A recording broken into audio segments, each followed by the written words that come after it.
வணக்கம் தோழர்களே. தமிழ்நாட்டில் 2025-2026 பட்ஜெட் தாக்கல் செய்யப்பட்டிருக்கு. வேற லெவல் தெரி பட்ஜெட், உண்மையிலே மனசுக்குள்ள இருந்து கொண்டாட வேண்டிய ஒரு பட்ஜெட் தான் அந்த பட்ஜெட். அதோட இந்தியா முழுவதையும் திரும்பி பார்க்க வைக்கிற ஒரு பட்ஜெட்டாகவும் அது இருக்கு. குறிப்பா நேத்தே நம்ம ரூ அப்படின்னு மாத்துனதுல ஒட்டுமொத்த இந்தியாவும் திரும்பி பார்க்கிறது, ஒரு கூட்டம் கொண்டாடி கொண்டிருக்கிறது, அதிகாரத்தில் இருக்கிற ஒரு கூட்டம் கதறிட்டு இருக்கு. நமக்கு என்னன்னா, பட்ஜெட்டுக்கு ஸ்பெல்லிங்கே தெரியாத ஒரு கும்பல் கையில தான் இந்த நாட்டை ஒப்படைச்சிருக்கோம். இந்த பட்ஜெட் அவங்க போடும் போதெல்லாம் பெரும் பணக்காரர்கள் நிம்மதியாக வாழ்வதற்கும் ஏழை எளிய மக்கள் காணாம போறதுக்குமான ஒரு சூழலைத்தான் அவர்கள் பட்ஜெட் பொதுவாகவே இருக்கும். கண்ணை மூடிட்டே சொல்லலாம் அந்த பட்ஜெட்டும் இப்படிதான் அப்படின்னு.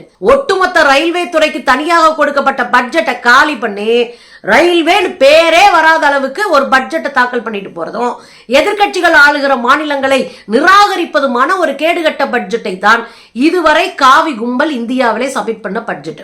அதுல நாம சொல்றதுக்கு என்னங்க, அவங்களுடைய தலைவர்களில் ஒருவரான சுப்பிரமணிய சுவாமியே ஆனாவனா பொருளாதாரத்துல தெரியாத இந்த கும்பல் தான் பட்ஜெட்டை போட்டு நாட்டை காலி பண்றாங்கன்னு சொல்லியிருக்கிற. நம்ம பட்ஜெட்டுக்கு வருவோமே, வேற லெவல் பட்ஜெட்டுங்க. இதுல யாருக்கு முக்கியத்துவம் கொடுக்கப்பட்டிருக்குன்னா, கல்விக்கு முக்கியத்துவம், பெண்களுக்கு முக்கியத்துவம் கொடுக்கப்பட்டிருக்கு, தொழில் வளர்ச்சி, உள்கட்டமைப்பு, விளையாட்டு. இதுல எனக்கு திருநர்கள் குறித்த அக்கறையோடு சில பதிவுகள், முதியோருக்கான திட்டம், வேட்டை பறவைகளை கூட கணக்கில் எடுத்திருக்காங்க. அது எனக்கு ரொம்ப ஆச்சரியமா இருந்துச்சு இந்த பட்ஜெட். ஒன்னா பாக்கலாங்க. முதல்ல பெண்கள்ல இருந்து வருவோம்.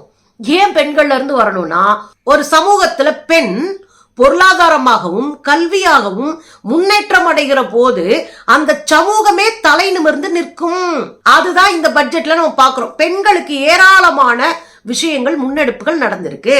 அதுல ரொம்ப ஒரு முக்கியமான விஷயம் என்னன்னா, பெண்கள் பெயர்ல 10 லட்சம் ரூபாய் மதிப்புள்ள ஒரு சொத்தை நீங்க பதிஞ்சீங்கன்னு வச்சுக்கோங்க, பத்திரப்பதிவு கட்டணம் இருக்கு இல்லையா, அதுல 1% தள்ளுபடி, 1% குறையா போடலாம். இதுக்கு பின்னாடி என்ன இருக்கு? பெண்கள் பெயர்ல சொத்து இருந்தா அது அவர்களுக்கு பாதுகாப்பு, பெண்கள் பெயர்ல சொத்து இருந்தா அது அந்த குடும்பத்துக்காக நிலைக்கும். இதுவரையும் உலகத்திலேயே 2% பெண்கள் கூட சொத்து இல்லை. 100% பெண்கள்ல 2% கூட சொத்து இல்லை.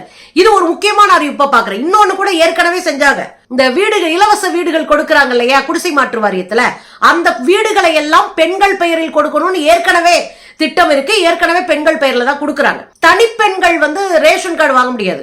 ஒரே ஒரு பெண்ணு திருமணமாகாம அல்லது கணவனோட பிரிந்து வாழக்கூடிய அல்லது கணவன் இறந்து போயிருக்கிற சிங்கிள் லேடிக்கு ரேஷன் கார்டு இருக்காது.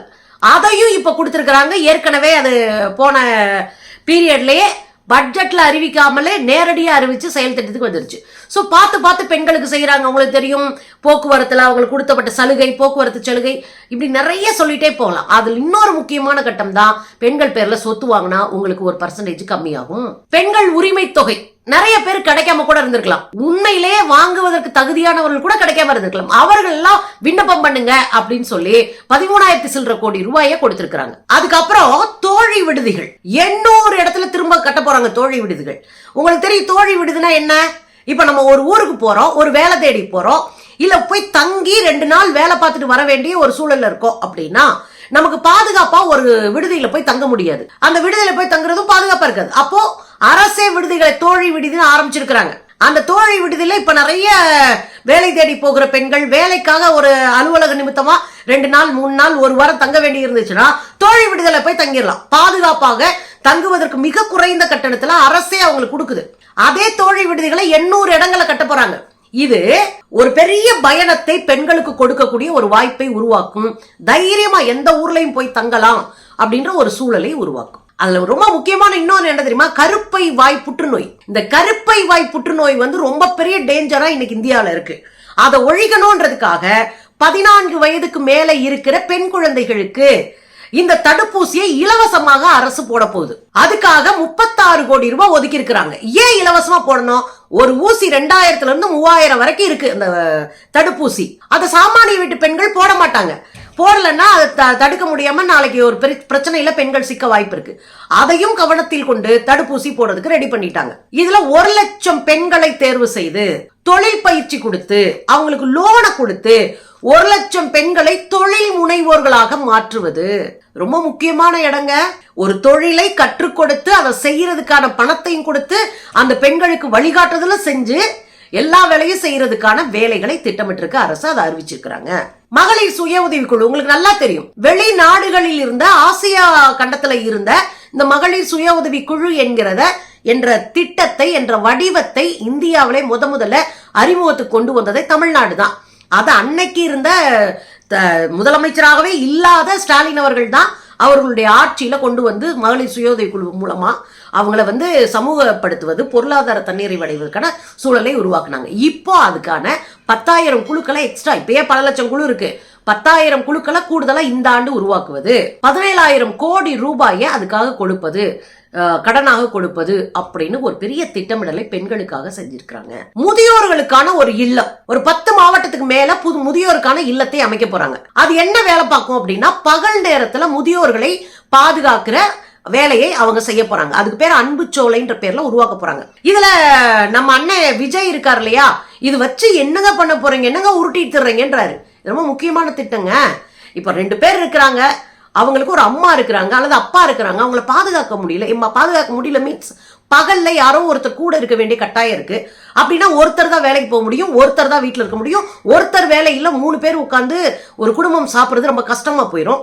இந்த சூழ்நிலை 2 பேரும் வேலைக்கு போற வாய்ப்பு இருக்கு. ஆனா அப்பா அம்மாவை பாத்துக்க முடியல அப்படின்னா பகல் நேரத்துல இவங்க கிட்ட விட்டோம்னா அவங்க பாத்துப்பாங்க. பகல் நேரம் முடிஞ்சு நம்ம வேலைக்கு இருந்து வரும்போது அவங்கள கூட்டிட்டு வீட்டுக்கு வந்துடலாம். இதுல அவங்களுக்கும் அவங்க வயதொத்தவர்களோடு பேசுவ, பழக, மகிழ்ச்சியா கொண்டாட, டிவி பார்க்க, அவங்கள சந்தோஷமா வச்சுக்கிறதுக்கான வேலைகள், உடற்பயிற்சிகள் எல்லாமே அங்க கொடுக்க போறாங்க. இப்ப உங்களுக்கு புரியுதுங்களா? இதுல 2 வருமானம் வந்துரும்.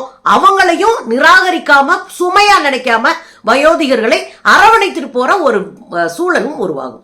ரொம்ப முக்கியமான இடமா நான் பாக்குறேன். உண்மையிலே இதற்காகவே நம்ம பாராட்டணும். மாணவர்கள் அப்படின்னா வேற லெவலுங்க. கல்விக்கு வேற லெவல்ல ஒதுக்கி இருக்கோம். உங்களுக்கு நல்லா தெரியும், கல்விக்கான பணத்தை கொடுக்க மாட்டோம், நீ மும்மொழி கொள்கையில கையெழுத்து போடு, புதிய கல்விக் கொள்கையில கையெழுத்து போடு, இல்லைன்னா தரமாட்டேன் அப்படின்னு சொல்லிட்டு தெரிஞ்சுல இந்த கும்பல்.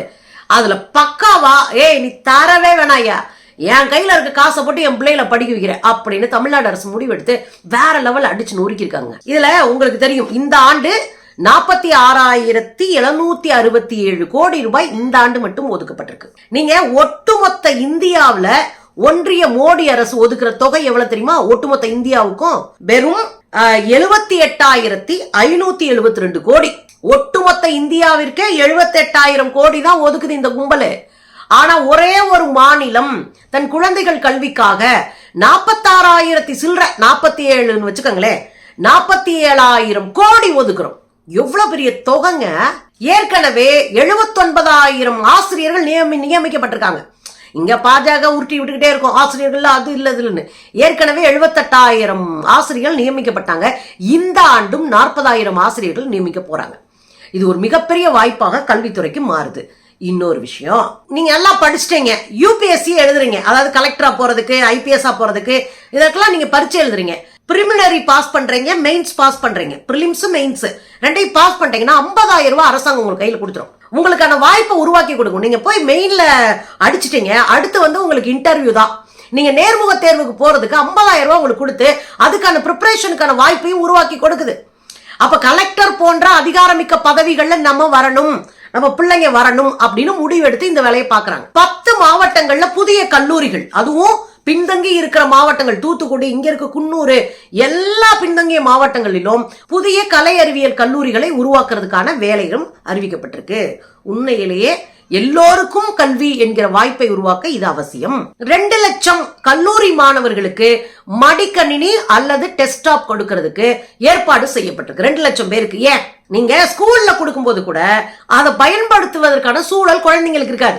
ஆனா கல்லூரியில கண்டிப்பா ஒரு கம்ப்யூட்டர் இருக்கணும். அது ஒரு மடிக்கணினியா இருக்கிறதோ அல்லது டேபிள்ல வச்சுக்கிற டெஸ்க்டாப் கம்ப்யூட்டரோ ஏதோ ஒண்ணு தேவை. 2 லட்சம் மாணவர்களுக்கு கொடுக்கிறதுக்கான ஏற்பாடும் பார்த்திருக்கிறாங்க. உண்மையிலேயே வரவேற்கத்தக்கது. அறிவியல் பார்வை வரணும். அப்பதான் இந்த மூட நம்பிக்கைகள், இந்த ஒண்ணு இல்லாத கச்சராத்துக்குள்ள நம்ம பிள்ளைய போகாதுங்க, சாதியை தூக்கிக்கிட்டு மதத்தை தூக்கிட்டு அலையாதுங்க.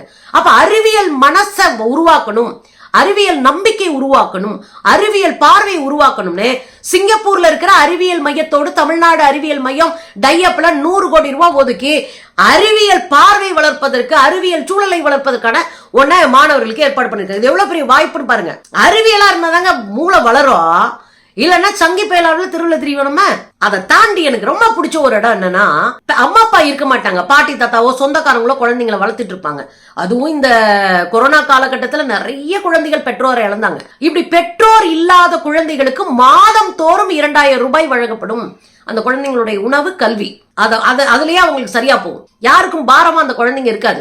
சோ அந்த குழந்தைங்களை வளர்க்கறதுல யாரும் பாரமா நினைக்க மாட்டாங்க. இது ரொம்ப முக்கியமான, எனக்கு ரொம்ப சென்டிமெண்டான திட்டமா கூட இருந்தது. அந்த குழந்தைங்களுக்கு இனி சுயமரியாதையோட வாழ்றதுக்கான ஒரு சின்ன வாய்ப்பை உருவாக்கி கொடுத்திருக்கிறது அரசு. உயர்கல்விக்குன்னு 8494 கோடி ரூபாய் உயர்கல்விக்கு ஒதுக்குது. நம்ம உயர்கல்வியில அடிச்சு நொறுக்கி வளரணும்னா அதுவும் ஒரு காரணம். அரசு பொறியியல் கல்லூரி இருக்கு இல்லையா, என்ஜினியரிங் காலேஜஸ், அந்த என்ஜினியரிங் காலேஜஸ்ல எல்லாம் செயற்கை நுண்ணறிவு, ஆர்டிபிஷியல் இன்டெலிஜென்ஸ், உங்களுக்கு தெரியும் செயற்கை நுண்ணறிவு, அதுதான் இன்னைக்கு பெருசா உலகம் பூரா வளர்ந்து வருகிற ஒரு துறையாக இருக்கிறது. அதுல பட்டய படிப்புகளுக்கான புதிய கல்வி உருவாக்குறாங்க, புதிய வகுப்புகளை உருவாக்குறாங்க. அதே போல இன்டர்நெட்டை ஹேக் பண்றாங்க இல்லையா, அதை பாதுகாக்கிற இணைய பாதுகாப்பு என்கிற ஒரு பாடத்திட்டத்தையும் புதிதாக உருவாக்க போறாங்க. இதுதான் அடிப்படையில் நம்ம அரசு, ஒன்றிய அரசு செஞ்சிருக்கணும். அவங்க என்னடா 3 மொழி படி 4 மொழி படி தெருவில் திரி அப்படின்னு அவங்க வச்சிருக்கிறானுங்க. ஆனா தமிழ்நாடு அரசுக்கு மூளையோடு செயல்பட்டு குழந்தைகளுடைய கல்வியை வேற லெவலுக்கு எடுத்துட்டு போறதுக்கு பண்ணிருக்காங்க. கலைஞர் நூலகம் கட்டப்படாத மற்ற மாவட்டங்களிலும் கலைஞர் நூலகம், உங்களுக்கு தெரியும். கலைஞர் நூலகத்தை சாதாரண கடந்து போயிட முடியாது. அத்தனை ஆயிரம் குழந்தைகள் முக்கியமான போட்டித் தேர்வுக்கான மெட்டீரியல் அங்க இருந்தா எடுக்கிறாங்க. அது ஒரு பெரிய வாய்ப்பை உருவாக்கும். எந்த ஊர்ல நூலகங்கள் திறக்கப்படுதோ அந்த ஊர்ல குற்றச்செயல்கள் குறையும். அப்ப இதுவும் ஒரு முக்கியமான ஒரு நான் பாக்குறேன். விளையாட்டுத்துறைக்கு ஒண்ணு பண்ணிருக்காங்க, எனக்கு ரொம்ப பிடிச்சிருந்தது. வருடம் தோறும் ஒலிம்பியாட் போட்டி நடத்துறது தமிழ்நாட்டு மக்களுக்கு, தமிழர்களுக்குன்னு வருடம் தோறும் ஒலிம்பியாட் போட்டி. அப்ப என்ன ஆகும், தரமா இருக்கிற பிள்ளைங்க போட்டி போட்டு தன்னை வலுவாக வளர்த்துக் கொள்வார்கள். அதற்கான திட்டமிடலும் அறிவிக்கப்பட்டிருக்கிறது. எனக்கு இன்னொரு ரொம்ப பிடிச்ச விஷயம் என்ன தெரியுங்களா, சமூக நல்லிணக்க ஊராட்சிக்கு 1 கோடி ரூபாய், மொத்தம் 10 ஊராட்சியை எடுத்து ஒரு ஊராட்சிக்கு 1 கோடி ரூபாய் கொடுக்க போறாங்க. அது என்ன சமூக நல்லிணக்கம்? எங்க பார்த்தாலும் இந்த சங்கி பயிலுக தலையிட்டு கோயிலுக்குள்ள நுழையக்கூடாது, இங்க கறி சாப்பிடக்கூடாது, இங்க மக்க உள்ள போக கூடாது, ஏதாவது ஒரு 7 இளவழுத்து விட்டுட்டே இருக்கிறானுங்க. சாதி வெறிய தூண்டி விட்டுக்கிட்டு, மத வெறிய தூண்டி விட்டுக்கிட்டு இளவழுத்துட்டே இருக்கிறானுங்க. அப்ப இதுக்கு அடிப்படையில சில மாற்றங்களை சமூகம் சார்ந்தும் செய்ய வேண்டிய தேவை இருக்கிறது. அதனுடைய ஒரு படிதான் இது. அப்ப சமூக நல்லிணக்கத்தை வரவேற்கிற, அதை உருவாக்குகிற, ஏன்னா இது அடிமட்ட லெவல்ல உருவாக்கணுங்க. அடிமட்ட லெவல்ல ஒரு ஊராட்சி இதுல ஜெயிச்சிருச்சுன்னா அந்த ஊர் நல்லா ஆயிடுச்சுன்னு அர்த்தம் இல்லையா? அதை பாராட்டி 1 கோடி ரூபாய் கொடுக்கறதுன்ற செயல் திட்டம் அறிவு சார்ந்த செயல் திட்டமா நான் பாக்குறேன். இதுல தொழில்துறையில ரொம்ப சந்தோஷம் என்னன்னா, மதுரை கடலூர்ல காலனி பூங்காவை உருவாக்க போறாங்க. காலனி தயாரிக்கிற ஃபேக்டரிஸ் இருக்கிற பூங்காக்களை உருவாக்க போறாங்க. எனக்கு மதுரை அப்படின்னோடனே மகிழ்ச்சி என்ன தெரியுங்களா, இன்னமும் சாதி வெறியோடு அருவாளை சுத்திக்கிட்டு வாய் பேசிக்கிட்டு ஒரு கூட்டம் இருக்கத்தான் செய்யுது. படிச்சுட்டு ஜெயிச்சு பெரிய ஆளா அடையாளப்படுத்தக்கூடிய ஆட்களும் மதுரை சுற்றியுள்ள தென் மாவட்டங்கள இருக்கிறாங்க. சுந்தர் பிச்சை தென் மாவட்டம் தானே, சுந்தர் பிச்சை சிவகாசி பகுதியில படிச்சவர் தானே, அதானே அவங்க சொந்த ஊரு. அப்ப தென் மாவட்டத்துல ஜெயிச்சு சுந்தர் பிச்சை ஆனவங்களும் உண்டு, தென் மாவட்டத்துல ஜெயிக்காம அருவாளை தூக்கிட்டு தெரிஞ்சவங்களும் உண்டு. சோ இப்படியான பூங்காக்கள், தொழிற்பேட்டைகள் அவங்களுக்கான வேலை வாய்ப்பை உருவாக்கி இந்த சாதி கச்சரால இருந்து வெளியே வர்றதுக்கு பெரிய உதவியா இருக்கும். அது மட்டும் இல்லாம தமிழ்நாடு முழுவதும் 9 இடங்கள்ல புதிய தொழிற்பேட்டைகளை அமைப்பதற்கு ரொம்ப முயற்சி எடுத்திருக்கிறாங்க. அதற்கான செயல் திட்டங்களும் வெளியிடப்பட்டிருக்கு. இதை தாண்டி எனக்கு ரொம்ப பிடிச்ச இன்னொரு இடம்னா 10 இடங்கள்ல தொழில் பயிற்சி கூடங்கள். இப்ப நான் படிச்சு முடிச்சிருச்சுங்க, நம்ம பிள்ளைங்க எந்த வேலைக்கு போகணும்னு முடிவு பண்ணிருச்சுங்க. ஆனா அதுல பயிற்சி தேவைப்படுது. அவன் எங்கேயோ ஒரு இடத்துல வேலைக்கு போய் அதுக்கப்புறம் அவன் பயிற்சியை எடுத்து ஸ்கோர் பண்றதுக்குள்ள இங்கேயே பயிற்சியை எடுத்துட்டு போயிட்டானா அவன் இன்னும் ஒரு படி மேல போய் அங்க ஸ்ட்ரைன் பண்ண முடியும் இல்லையா? அதுக்காக பயிற்சி கூடங்களை அரசு உருவாக்கி இருக்கிறது. செமிகண்டக்டர் உங்களுக்கு நல்லா தெரியும், இன்னைக்கு இருக்கிற தொழில்நுட்பத்துல, அது குறிப்பாக மின்னணு தொழில்நுட்பத்துல ரொம்ப முக்கியமான பங்கு செமிகண்டக்டருக்கு உண்டாகுது. அதைத்தான் வச்சு ஒரு தம்பி கோயம்புத்தூர்ல உறுப்பினர் பதிவு போட வந்தா நம்ம அம்மா நிர்மலா சீதாராமன் துவச்சு அனுப்பினார் இல்லையா, செமிகண்டக்டருக்கான ஆலைகள் எப்போ உருவாக்குவீங்கன்னு. 92% செமிகண்டக்டர்ஸ் வெளிநாட்டுல இருந்து இறக்குமதி பண்ணுது. இப்ப நம்ம என்ன பண்ண போறோம் அப்படின்னா, செமிகண்டக்டர்ஸ் உற்பத்தி செய்யக்கூடிய ஆலைகளை தொடங்க போறோம். கோவை, சூலூர், பல்லடம் இந்த 3 பகுதிகளிலும் 100 ஏக்கர், தலா 100 ஏக்கர் பரப்பு கொண்ட செமிகண்டக்டர் ஆலையை உருவாக்க போறோம். ஆக தமிழ்நாடு தான் செமிகண்டக்டரை உற்பத்தி செய்து கொடுக்கிற ஒரு இடத்துக்கு நகருது. வேற லெவல்லங்க. அதே மாதிரி மருத்துவமனைகள், நிறைய மருத்துவமனைகளை திரும்பியும் கட்டுறாங்க. நிறைய மருத்துவமனைகளை மறுகட்டமைப்பு, அதாவது மறுசீரமைப்பு செய்யறாங்க. அண்ணா நினைவு புற்றுநோய் மையம் இருக்கு இல்லையா, அதை மீண்டும் பணம் கொடுத்து நவீனப்படுத்துவதற்கான வேலைகளையும் பார்க்கறாங்க. இப்ப சுகாதாரமும் பக்காவா வருது. இதுல திருநங்கைகளை விட்டுறல, திருநர்களை விடல. இந்த திருநர்கள் அப்படின்னா திருநங்கை, திருநம்பி. ஆணா இருக்கிறவங்க திருநம்பி, பெண்ணா இருக்கிறவங்க திருநங்கை, உங்களுக்கு தெரியும். அவங்களுக்கான வேலைன்னா படிக்கிற திருநங்கைகளுக்கு, திருநர்களுக்கு மாதம் 1000 ரூபாய் அறிவிக்கப்பட்டிருக்கு. இது பெரிய உதவியா இருக்கும் உங்களுக்கு. 2வது விஷயம், ஊர்காவல் படையில திருநர்களை சேர்ப்பதற்கான செயல் திட்டமும் தொடங்கப்பட்டிருக்கிறது. அப்ப ஊர்காவல் படையில அவங்க சேர்ந்தாங்கன்னா பெரிய அளவுல அவங்க லைஃப் மாறும். 3000 பஸ் வாங்குறாங்க, அதாங்கிற இது வாங்க, எக்கச்சக்கமான திட்டமிடல். நமக்கு ஒரு சின்ன வருத்தம் என்ன அப்படின்னா, கல்விக்காக இவ்வளவு ஒதுக்குறீங்க, இந்த ஆசிரியர்கள் ஒரு பழைய பென்ஷன் கேட்டுட்டு இருக்காங்க. பழைய நடைமுறைப்படி பென்ஷன் கொடுங்கன்றாங்க.